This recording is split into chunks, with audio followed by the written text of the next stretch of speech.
ഗുരുവായൂർ നഗരസഭാ പരിധിയിലെ പുതുശ്ശേരി പാടത്ത് വ്യാപകമായി ശുചിമുറി മാലിന്യം തള്ളിയ സംഭവത്തിൽ നാട്ടുകാരും ജനപ്രതിനിധികളും പ്രതിഷേധിച്ചു. പുതുശ്ശേരി പാടം റോഡിന്റെ ഇരുവശങ്ങളിലുമായി ഏകദേശം 300 മീറ്ററിലധികം ദൂരത്തിൽ മാലിന്യം തള്ളിയ നിലയിലാണ് കണ്ടെത്തിയത്. ഈ മാലിന്യം പ്രദേശത്തിന്റെ ശുചിത്വത്തെയും പരിസ്ഥിതിയെയും ഗുരുതരമായി ബാധിക്കുന്നതായും നാട്ടുകാർ ചൂണ്ടിക്കാട്ടി. ഇതുമൂലം സമീപ പ്രദേശങ്ങളിലെ കിണറുകളും മറ്റ് ജലസ്രോതസ്സുകളും മലിനമാകാനുള്ള സാധ്യത നിലനിൽക്കുന്നതായും ആശങ്ക ഉയരുന്നുണ്ട്. പ്രദേശത്ത് മാലിന്യം തള്ളുന്നവരെ കണ്ടെത്തി നടപടിയെടുക്കണമെന്ന് പ്രതിഷേധക്കാർ ആവശ്യപ്പെട്ടു. പരാതിയെ തുടർന്ന് ഗുരുവായൂർ നഗരസഭ ആരോഗ്യ വിഭാഗം ഉദ്യോഗസ്ഥർ സ്ഥലം സന്ദർശിച്ച് സ്ഥിതിഗതികൾ വിലയിരുത്തി. മാലിന്യം നീക്കം ചെയ്യുന്നതിനും കുറ്റക്കാർക്കെതിരെ ആവശ്യമായ നടപടികൾ സ്വീകരിക്കുന്നതിനുമായി തുടർ നടപടികൾ ആരംഭിച്ചതായും അധികൃതർ അറിയിച്ചു. സെപ്റ്റിക് മാലിന്യങ്ങൾ തള്ളുന്നതായിട്ട് നമ്മുടെ ശ്രദ്ധയിൽപ്പെട്ടിട്ടുണ്ട്.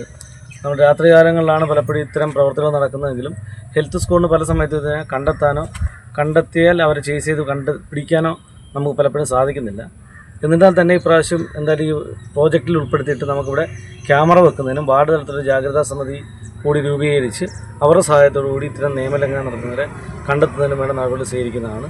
നഗരസഭാ ആരോഗ്യ വിഭാഗത്തിൻ്റെ എല്ലാവിധ പിന്തുണയും ഇക്കാര്യത്തിൽ വാർഡ് കൗൺസിലോടും ഈ നാട്ടുകാരോടൊപ്പം ഉണ്ടാകുമെന്ന് കൂടി ഉറപ്പുവരുന്നു. ഇതുമായി ബന്ധപ്പെട്ട് പ്രദേശത്ത് മാലിന്യം തള്ളുന്നവരെ കണ്ടെത്തുന്നതിനായി CCTV ക്യാമറകൾ ഉൾപ്പെടെയുള്ള നിരീക്ഷണ സംവിധാനങ്ങൾ സ്ഥാപിക്കുമെന്നും ഇത്തരം നിയമലംഘനങ്ങൾ ആവർത്തിക്കാതിരിക്കാൻ കർശന നടപടികൾ സ്വീകരിക്കുമെന്നും കൌൺസിലർ പറഞ്ഞു. പ്രദേശവാസികളുടെ പരാതിയെ തുടർന്ന് വാർഡ് കൌൺസിലർ KM മെഹ്റൂഫിന്റെ നേതൃത്വത്തിലാണ് സ്ഥലത്ത് പ്രതിഷേധം സംഘടിപ്പിച്ചത്. ഗുരുവായൂർ നഗരസഭയിലെ പുതുശ്ശേരിപ്പാടം എന്ന് പറഞ്ഞ വാർഡിനകത്താണ് നമ്മൾ നിൽക്കുന്നത്. ഏറ്റവും മനോഹരമായ ഒരു ഗ്രാമം, തൈക്കാട് മേഖലയിലെ ഒരു ഗ്രാമപ്രദേശമാണ്. ഒരു 300 മീറ്ററോളം വരുന്ന ഒരു പ്രദേശത്ത് മുഴുവൻ സെപ്റ്റിക് മാലിന്യം വന്ന് നിറഞ്ഞിരിക്കുകയാണ്.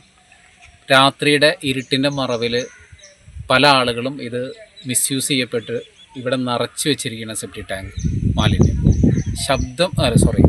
ഇവിടുത്തെ സ്മെല്ല് പോലും സഹിക്കാൻ പറ്റാവുന്നതിനപ്പുറത്തേക്ക് എത്തിയിട്ടുണ്ട്. ഇവിടെയുള്ള കിണറുകൾ, നമ്മൾ നിൽക്കുന്നത് തന്നെ തൊട്ട് മുന്നിൽ കിണറാണ്.